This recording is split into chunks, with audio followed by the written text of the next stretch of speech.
On page 104, let's take a look at number 35. Now pay attention to the directions. Find an equation of the line that is tangent to the graph of f and parallel to the given line.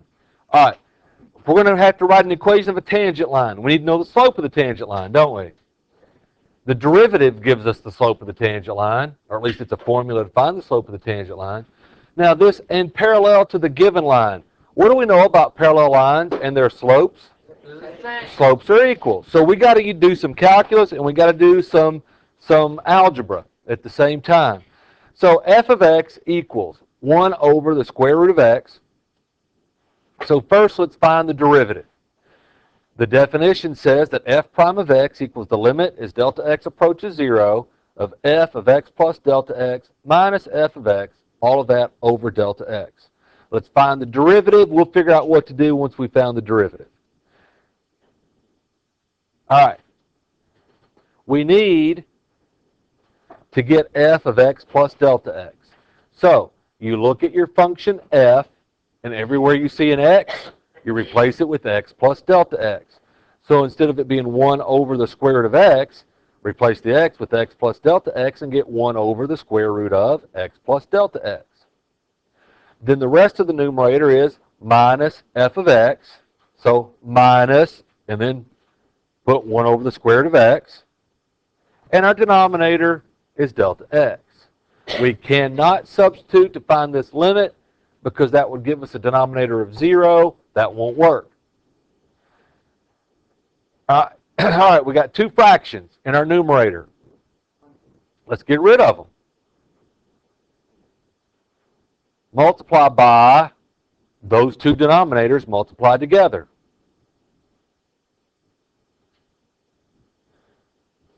And if you multiply the numerator by that, you got to multiply the denominator by that also.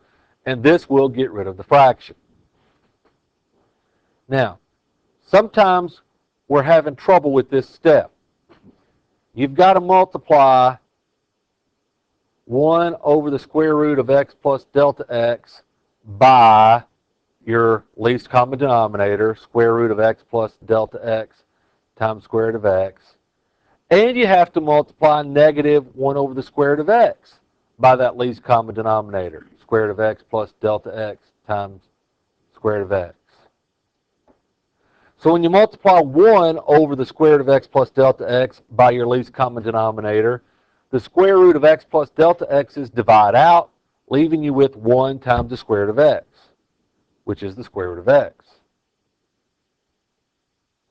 Then when you multiply negative 1 over the square root of x times that least common denominator, it's the square root of x's that divide out this time, leaving you with negative 1 times the square root of x plus delta x, which is negative square root of x plus delta x.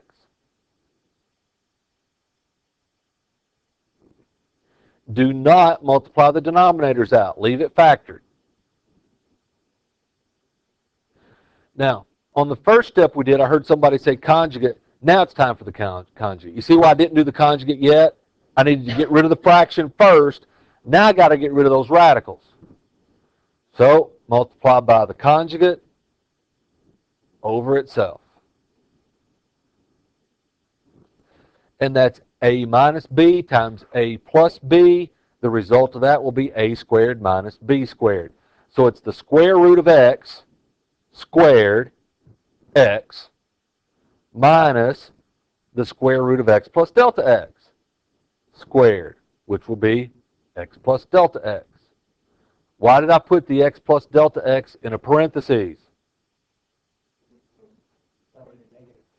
Yeah, because I got to distribute the negative. I can't just subtract the x and add the delta x. I got to subtract x plus delta x, both of them.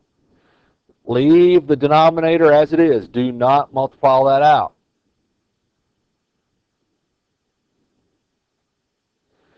All right, now, mentally I'm going to distribute that negative, turn that into a negative x and a negative delta x. Well, x and a negative x give me a 0. So all I have left in the numerator now is negative delta x. So all the way through here, I'm writing down the limit as delta x approaches 0. And there's a good reason why I'm writing it down, because that's what I'm finding. I'm finding the limit as delta x approaches 0. And I'm finally at a good spot, because I've been telling you, don't multiply the denominator out. Don't multiply the denominator out. Here's why you don't multiply the denominator out. Delta x divided by delta x is 1. So that's now the limit as delta x approaches 0 of -1 over, and then all the rest of the denominator. The only thing I divided out was the delta x. All the rest of it's still there. Which seems bad, but on the other hand, can't I substitute now? I got rid of the factor of delta x, so replacing the delta x's that remain with 0 does not give me a denominator that equals 0, so I can do it. So now's when I stop writing down the limit as delta x approaches 0, because I'm now at the evaluation stage, the substitution stage. So I have -1 over, and in that very first square root sign, when I replace delta x with 0, under that square root, that's x plus 0, which is x. So that first square root is now just the square root of x. The second one remains the square root of x.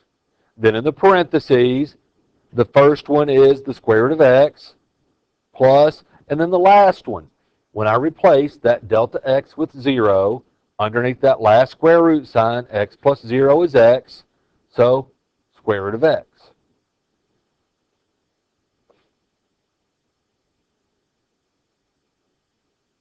Now, let's not forget what we know about working with radicals. What's the square root of x times the square root of x? It's x. So I've got a -1 on the top.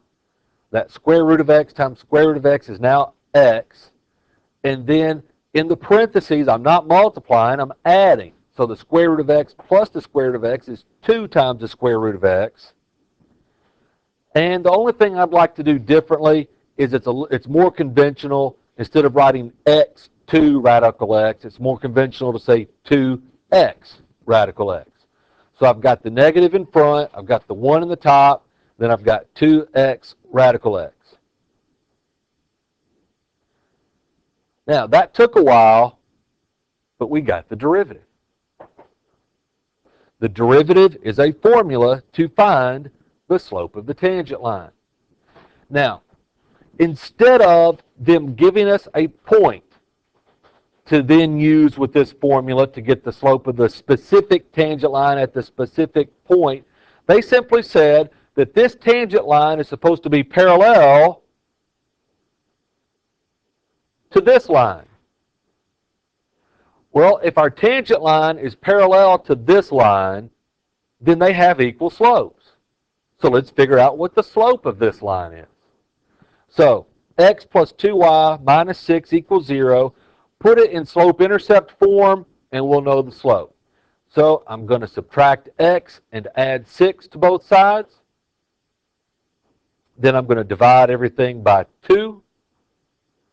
And so I get y equals -1/2 x plus 3. What's the slope of this line? -1/2.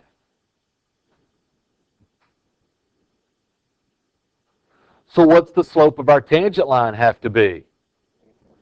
-1/2. Because parallel lines have equal slopes. Now here's where this is different.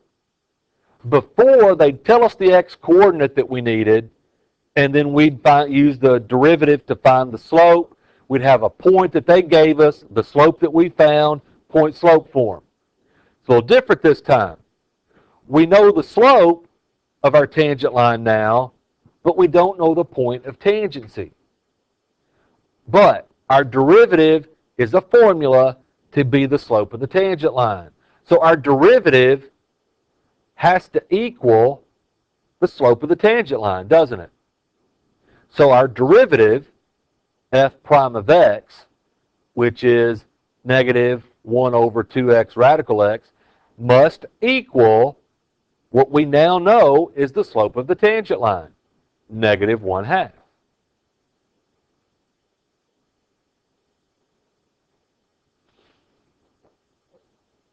Make sense? All right. Now, I'm going to do a couple, yeah. I'm going to divide both sides by -1. The negatives are gone, right?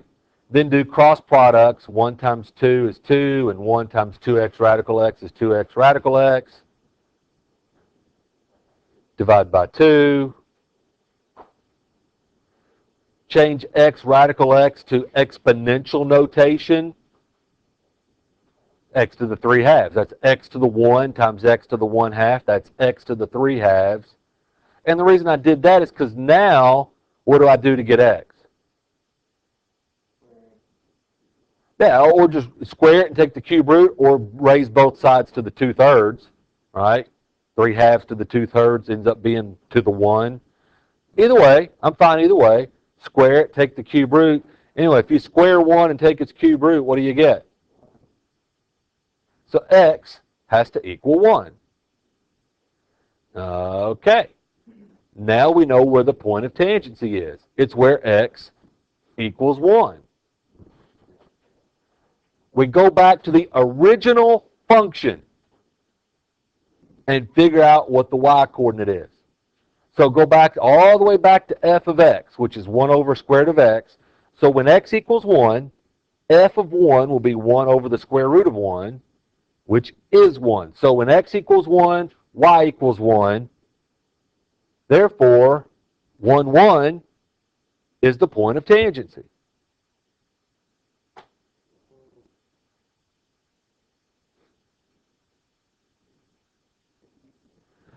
Now we've got the information we need to get a tangent line. We've known the slope of the tangent line for a few minutes now. Now we know the point of tangency. Point, slope, we're in business. Use the point slope form, which is y minus y1 equals m times x minus x1. Substitute in 1 for y1, -1/2 for m, 1 for x1, and then put it into slope-intercept form.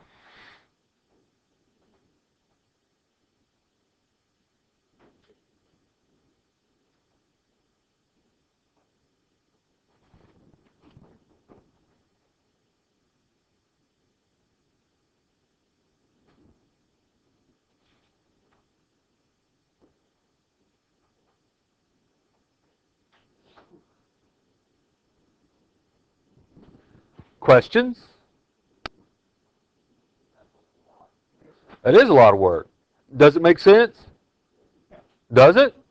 Yeah, it really does. It's quite logical. Now, just because it makes sense doesn't mean that it's easy to do.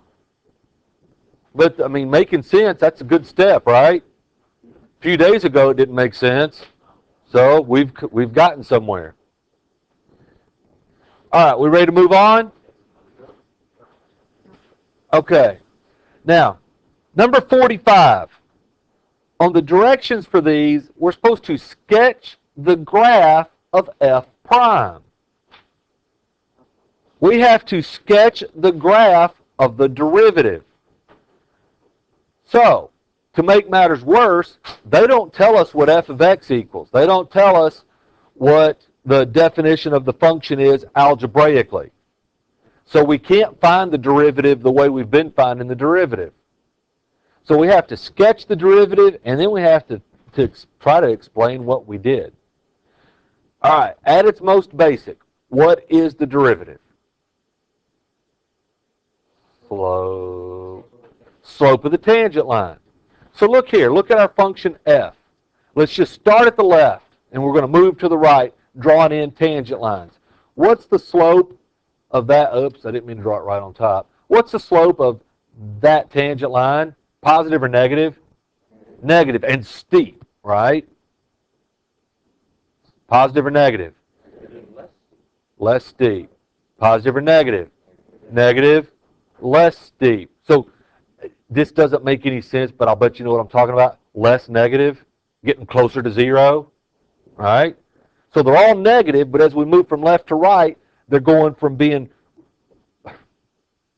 a negative number with a large absolute value to being one that's closer to 0. What's the slope right there when x equals 4? 0. Then to the right of 4, positive, positive and steeper, positive and steeper. So we've got a negative slope, which means a negative derivative to the left of 4. When x equals 4, what's the slope? 0. And then to the right of 4, the slope's positive. So do you see what's going on? If I graph this to the left of 4, the further left I go, the more negative, I know, and this is even being recorded, but you know what I'm saying though, right? The more negative the number is, then it gets closer to 0, closer to 0, closer to 0. When x equals 4, what's the derivative? 0. Then we have positive numbers, and then bigger positive, bigger positive, bigger positive. That is the graph of f prime. That's it.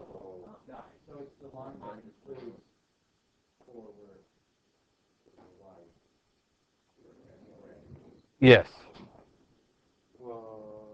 Now, they did say sketch because maybe the line should be steeper, maybe it should be flatter, but it's got to be, the line has to have negative values to the left of 4, positive values to the right of 4, and it has to equal 0 at 4. That I'm sure of. Okay? Maybe the line should be steeper, maybe the line should be flatter, but I'm positive, I'm certain that the values to the left of 4 are negative, to the right of 4 are positive, and at 4 is 0. Now, my explanation, I just did it this way.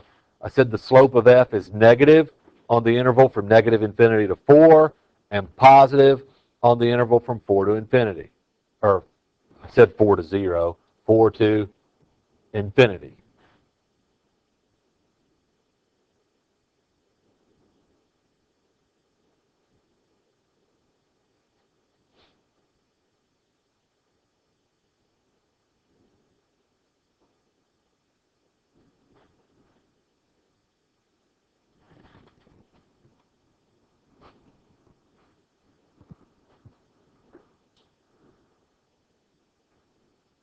Yeah.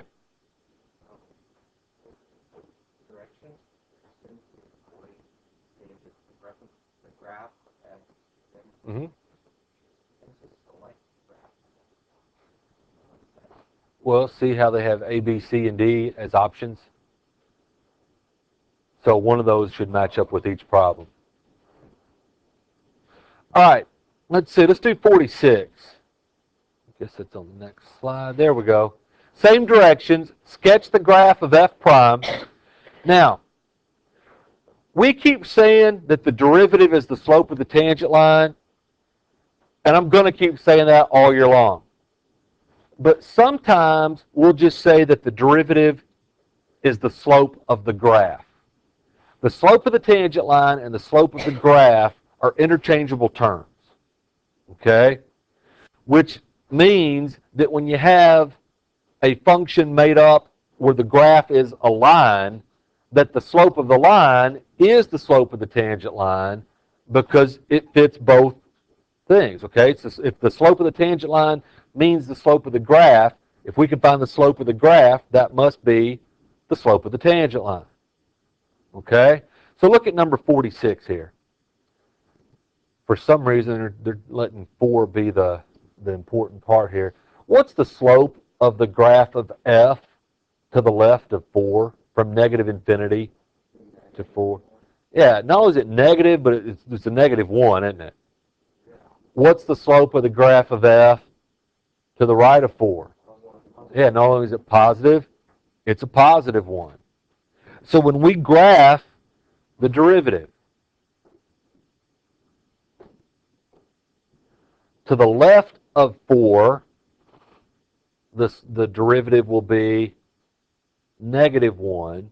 To the right of 4, the derivative will be positive 1.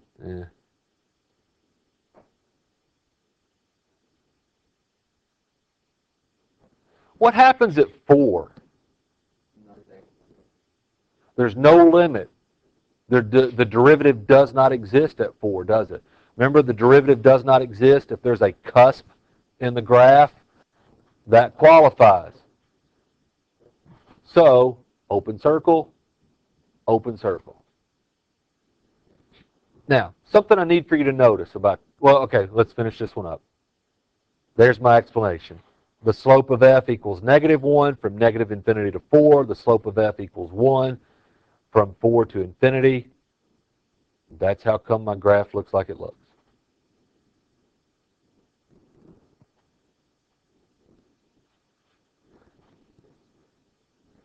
And questions like this are definitely AP questions. They love giving you a graph and having you tell what the derivative looks like, or vice versa. They'll give us the graph of a derivative, and we have to figure out what the function looks like. Later on, they'll give us a graph of the second derivative. Guess what a second derivative is? Derivative of the derivative. Kind of makes you want to come back to class, doesn't it? Finding the derivative of the derivative. I know. It's going to be fun. It really is. Now, I need you to notice something here. In 45, when the derivative changed from negative to positive, what happened in between the derivative being negative and positive? The derivative equaled what? 0. So, one way the derivative can change signs from negative to positive or positive to negative is by going through 0. What's the other way the derivative can change signs? By not existing. There's two ways the derivative can change signs. Either by equaling 0 between where it's positive and where it's negative, or by not existing between where it's positive and where it's negative. That's going to be really, really big later on. Okay? Everybody with me? All right. Let's see. Is that all for that one? 50.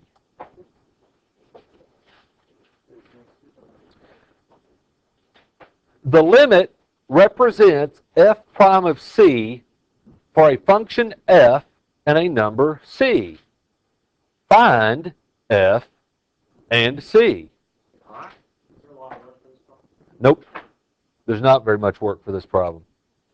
So, on 50, they give us the limit as delta x approaches 0 of -2 plus delta x, quantity cubed, plus 8 over delta x. All right. Remember our definition of the slope of the tangent line the book's definition of a slope of a tangent line had a c instead of an x there and there.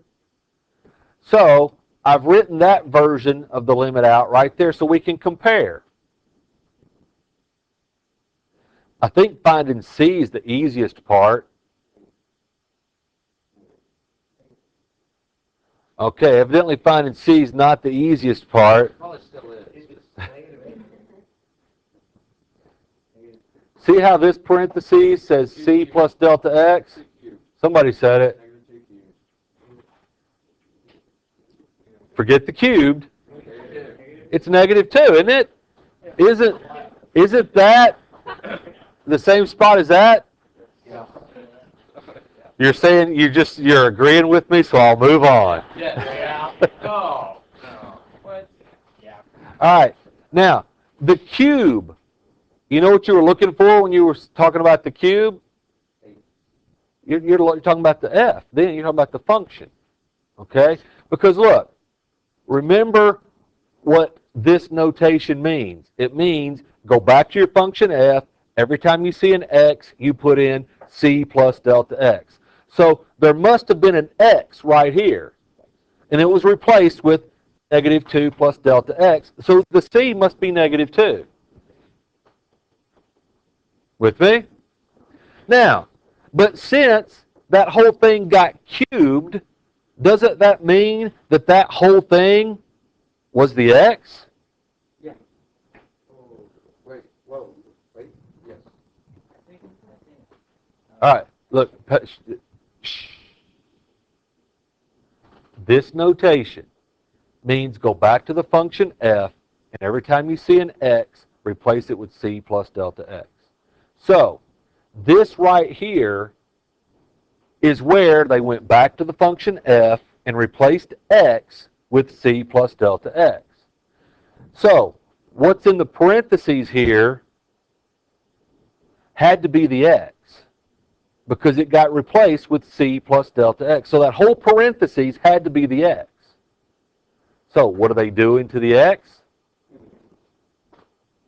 So f of x must be x cubed, c must be negative 2.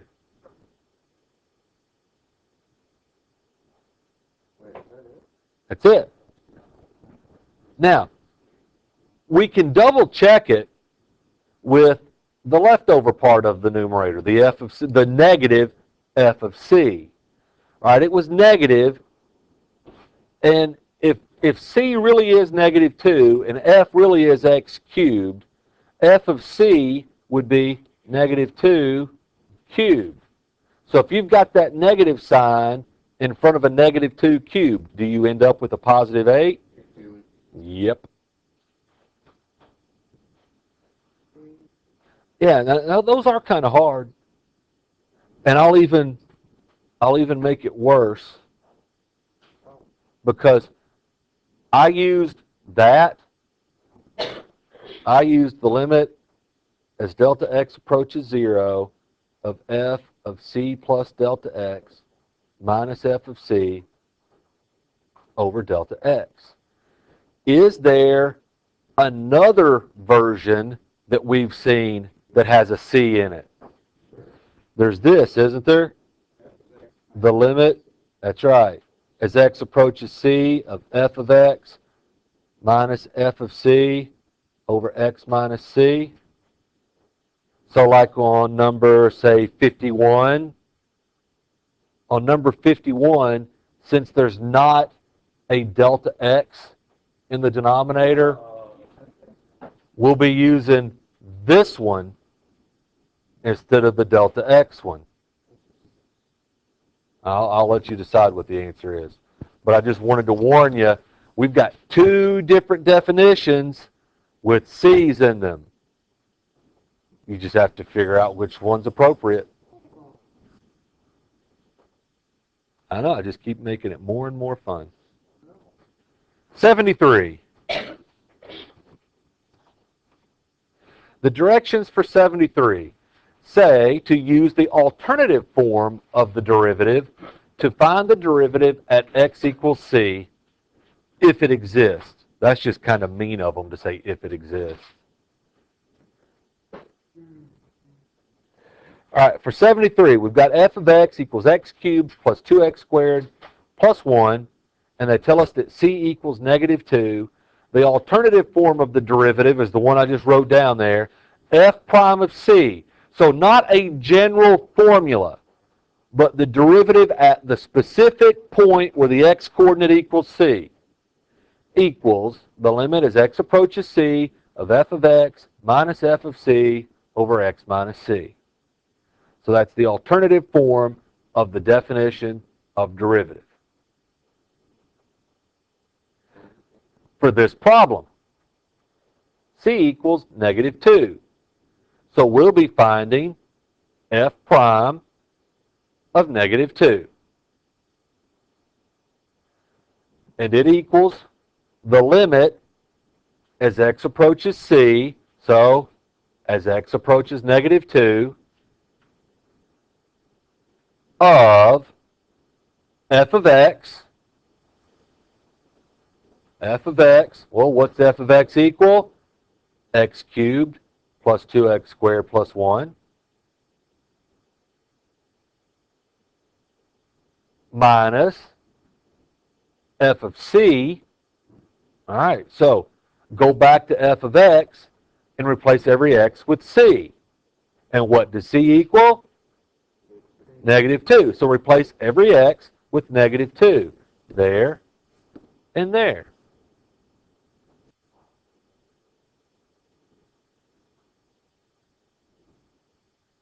And our denominator, x minus c, becomes x minus negative 2.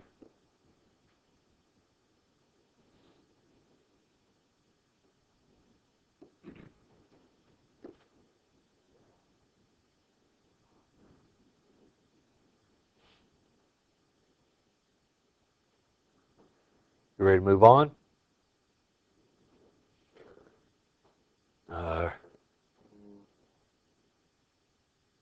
right, so we have the limit as x approaches -2 of, well, the parentheses around the x cubed plus 2x squared plus 1 isn't really doing anything, so I left that off, minus, the second parentheses is doing something though. I'm going to get a number inside of there.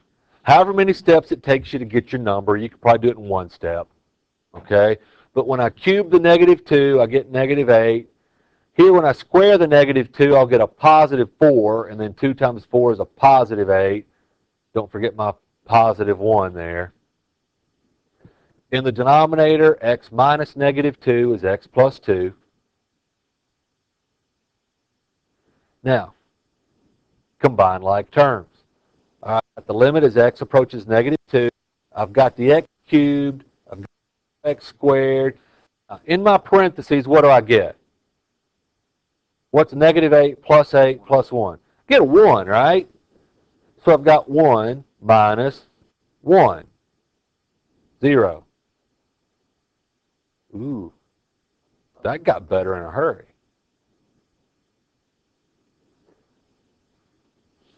All right, everybody with me? Yeah, I still can't substitute, but I can take out a from. So I've got the limit as x approaches -2. Divide out the greatest common factor of x squared in those two terms in your numerator. So you get x squared times the quantity x plus 2. And that's exactly what I wanted. Because I can divide that factor of x plus 2 with that factor of x plus 2. The only thing I've got left then is x squared. So I've got the limit as x approaches -2 of x squared. And what is the limit as x approaches -2 of x squared? 4. 4. Now, you know, a few days ago, I kind of dissed the alternative form of the derivative. Worked quite nicely there, didn't it?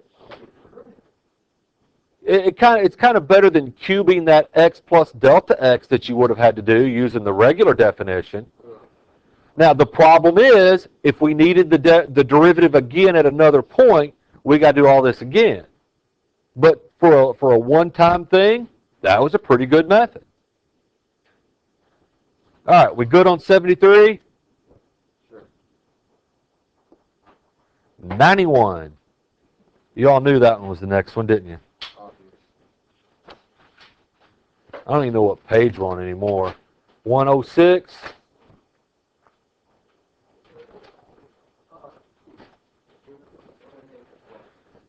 Find the derivatives from the left and from the right at x equals 1, if they exist, if the function is the function differentiable at x equals 1. All right, so the easiest thing to do to find the derivative from the left and from the right usually is to use the alternative form of derivative. Okay? So use the form we just used. The limit as x approaches c of f of x minus f of c over x minus c. Only we got to do it twice. Once from the left, once from the right. They tell us to do this for x equals 1. When they say for x equals 1, aren't they saying that c equals 1? Okay. Now, do you see why we need to find the derivative from the left and from the right instead of just the derivative? You know what that's going to look like, don't you? Okay. So my guess is we're going to find that the derivative from the left does not equal the derivative from the right, because from the left, negative, from the right, positive.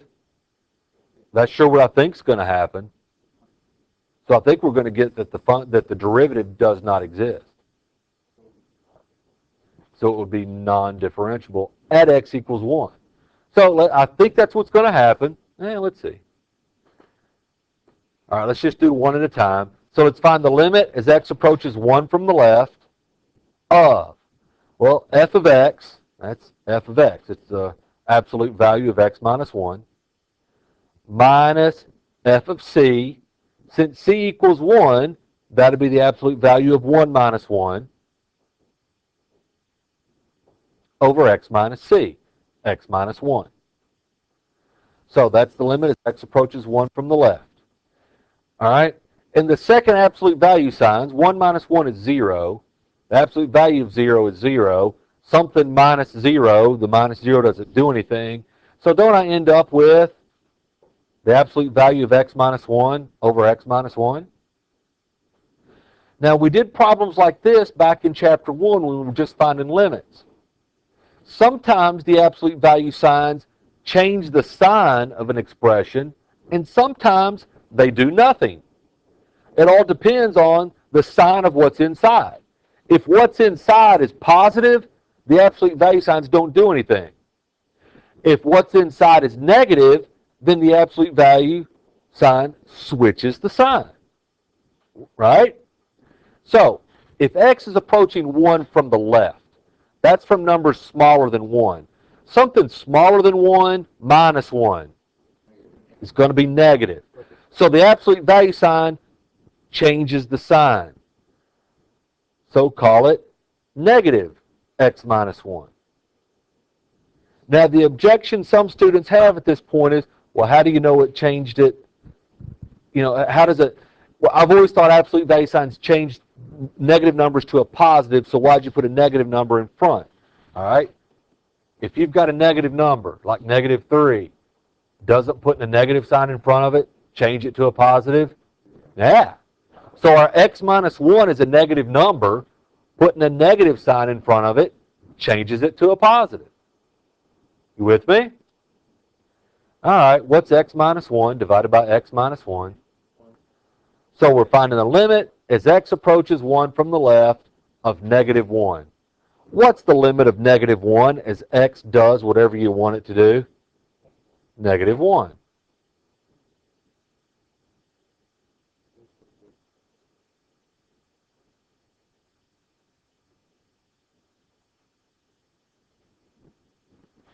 And now we have to find the limit as x approaches c from the right. So the limit as x approaches 1 from the right of f of x, that's still the absolute value of x minus 1, minus, I wrote f of x again, that's supposed to be a c, isn't it?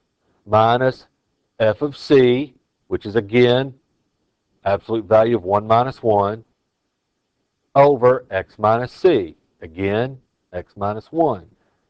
So what's different? We're coming to x is approaching 1 from the right instead of from the left. So we have the limit as x approaches 1 from the right. That second absolute value sign still gives us a 0. 1 minus 1 is 0. Absolute value of 0 is 0. Something minus 0 is that something. So it's the absolute value of x minus 1 over x minus 1. Since x is approaching 1 from the right, something from the right of 1 minus 1 is a positive number. So the absolute value signs do nothing. So you can leave them off. X minus 1 divided by itself is 1. And the limit of 1 is 1. So we found the derivative from the left. We found the derivative from the right, or the left-hand derivative and the right-hand derivative. They're not equal. So just like a left-hand limit and a right-hand limit have to equal for the limit to exist, the left-hand derivative and right-hand derivative must equal for the derivative to exist. So does the derivative exist? No. So either say the derivative does not exist at x equals 1, or say f is not differentiable at x equals 1. And that, as they say, is that. Questions?